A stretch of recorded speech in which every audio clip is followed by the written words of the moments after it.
नमस्कार साथियों, मैं संजय नामदेव। स्वागत है आपका चैनल पर। प्रश्न बैंक सत्र 21-22 की जो हमारी है विषय भूगोल की हम चर्चा आपसे कर रहे हैं। कक्षा 12वीं का ये हमारा भाग है। तो खंड व भारत लोग और जो हमारी अर्थव्यवस्था है, हमारा इकाई खंड नंबर 2 है ये, जिसकी पहली इकाई की चर्चा हम आज आपसे करने जा रहे हैं।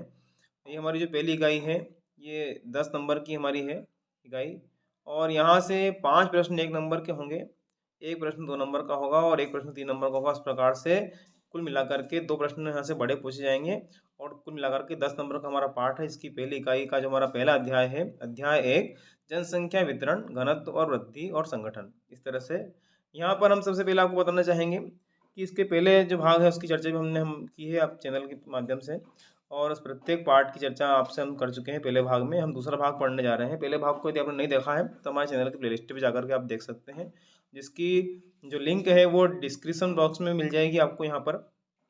आइए हम प्रारंभ करते हैं पहले लघुत्तरी प्रश्नों से। लघुत्तरी का जो हमारा पहला प्रश्न है, जनसंख्या संगठन से क्या तात्पर्य है? किसी स्थान विशेष में रहने वाले लोगों में स्त्री पुरुषों की संख्या, लिंग अनुपात, आयु वर्ग संरचना, उनकी शिक्षा का स्तर, जीवन प्रत्याशा, उनके व्यवसाय तथा घरों के आधार पर दूसरे से अलग विशिष्ट जनांकीय विशेषताओं को जनसंख्या संगठन कहते हैं। यह संगठन जनसंख्या की उन विशेषताओं को प्रदर्शित करता है जिनकी माप की जा सकती है। इस तरह से जनसंख्या के प्रजाति गण जो गर्त है वो मानव लक्ष्य, जनजातियाँ, भाषा आदि, सामाजिक सामाजिक वैवाहिक स्थिति, साक्षरता और शिक्षा आदि तथा आर्थिक व्यावसायिक आदि विशेषताओं को उनको जनसंख्या संगठन कहते हैं। दूसरा प्रश्न हमारा, भारत के सर्वाधिक जनसंख्या घनत्व वाले राज्य का नाम लिखिए, उसका घनत्व बताइए।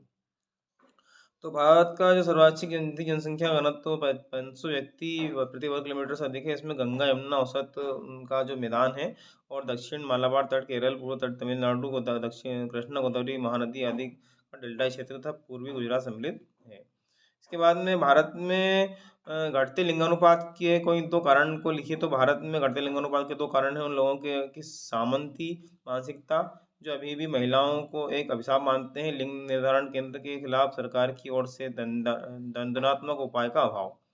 प्रश्न क्रमांक 4, जनगणना 2011 के अनुसार, जनगणना यहाँ पे होना चाहिए, के अनुसार भारत के सबसे अधिक ग्रामीण जनसंख्या के अनुपात वाले राज्य का नाम।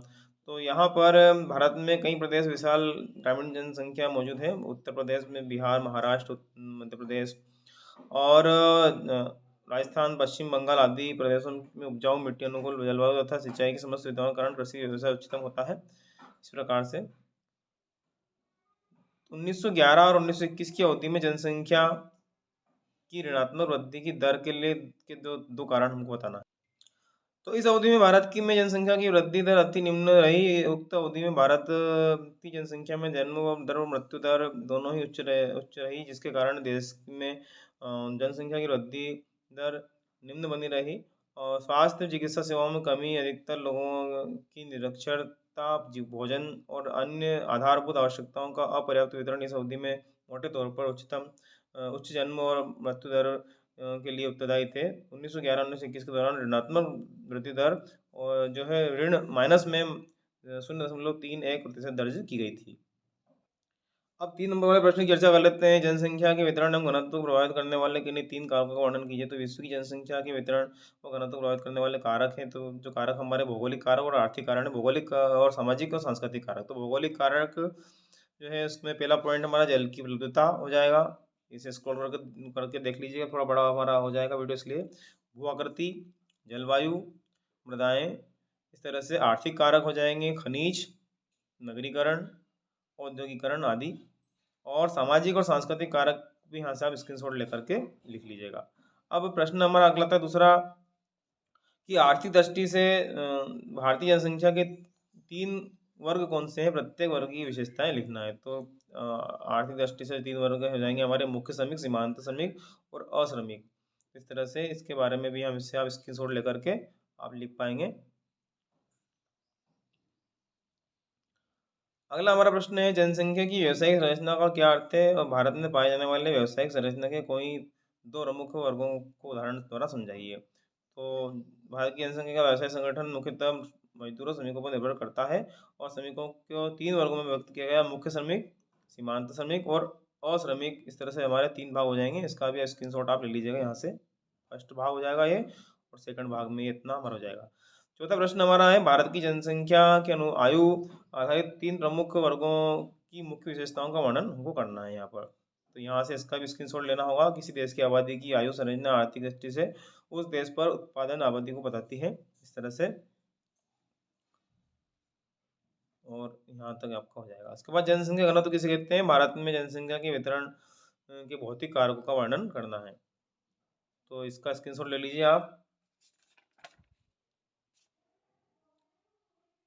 धरातलीय स्वरूप हो जाएगा, जलवायु, जलवायु वाले भाग का हो जाएगा ये, और मृदा, मृदा के बाद में कृषि विकास, है ना, इस तरह से। नगरीकरण कुछ बड़ा प्रश्न है थोड़ा, इसको चाहो तो छोटा करके भी हम लिख सकते हैं। खनिज संसाधन, परिवहन का विकास, इस तरह से ये हो जाएगा। अब देखिए यहाँ सही विकल्प चुनकर हल करने वाले प्रश्नों की चर्चा हम कर लेते हैं। सन 2011 की जनगणना के अनुसार भारत की जनसंख्या निम्न में से कौन सी थी? तो इसका उत्तर हो जाएगा पहला 102.8 करोड़। निम्नलिखित में से किस केंद्र शासित प्रदेश राज्य में जनसंख्या घनत्व सर्वाधिक है? तो इसका उत्तर हो जाएगा दिल्ली का। भारत में सबसे अधिक बोली जाने वाली भाषा कौन सी है? तो इसका उत्तर हो जाएगा मराठी, है ना। फिर चौथा जो प्रश्न है हमारा, वो हो जाएगा निम्नलिखित में से किस भारत में जनसंख्या विस्फोट की अवधि में के रूप में जाना जाता है? तो किसे जाना जाता है उसका वर्ष हमें बताना है। तो चौथे का हमारा उत्तर हो जाएगा सी वाला, 51 और 1981। निम्नलिखित में से किस राज्य में जनसंख्या सर्वाधिक होती है? तो पांचवा जो हमारा प्रश्न है इसका उत्तर जाएगा उत्तर प्रदेश। रिक्त स्थान की पूर्ति कीजिएगा। पहला, जनगणना 2011 के अनुसार भारत की जनसंख्या की वार्षिक दर जो है, वृद्धि दर, वो 1.64% हो जाएगा, पहले में आ जाएगा ये, पहले रिक्त स्थान में। इसके बाद में दूसरे में अनुसूचित भाषाओं में रिक्त स्थान बोलने वालों का प्रश्न सर्वाधिक है, तो वो है दूसरे का उत्तर हो जाएगा हिंदी। हिंदी लिख देंगे यहाँ पे, है ना। दोनों रिक्त स्थान हमारे, दोनों रिक्त स्थान के बाद में हमारा जो प्रश्न क्रमांक तीसरा रिक्त स्थान का, भारत में बौद्ध धार्मिक समूह का अधिकांश सहकेंद्रन, तो इसका उत्तर हो जाएगा महाराष्ट्र। इसमें आ जाएगा महाराष्ट्र, तीसरे में आ जाएगा महाराष्ट्र। फिर मुख्य श्रमिक व्यक्ति एक वर्ष में कम से कम रिक्त स्थान महीने काम करता है, तो चौथा जो रिक्त स्थान है यहाँ पे हमारा आ जाएगा 6 महीने काम करता है। अगला रिक्त स्थान सीमांत श्रमिक एक वर्ष में कम से कम कितने दिनों तक काम करता है? तो ये पांचवा जो रिक्त स्थान है इसमें आ जाएगा एक वर्ष में सीमांत जो कृषिक है वो 183 दिन काम करता है, 183 दिन काम करता है। इसके पश्चात एक शब्द एक वाक्य में उत्तर लिखिए वाले प्रश्न की यदि बात करें, तो पहला हमारा जनगणना 2011 के अनुसार भारत का सबसे कम घनत्व वाला राज्य, तो वो है अरुणाचल प्रदेश। अरुणाचल प्रदेश पहले वाले में आ जाएगा। दूसरे में जनगणना 2011 के अनुसार भारत में जनसंख्या घनत्व कितना है? तो वो था 382।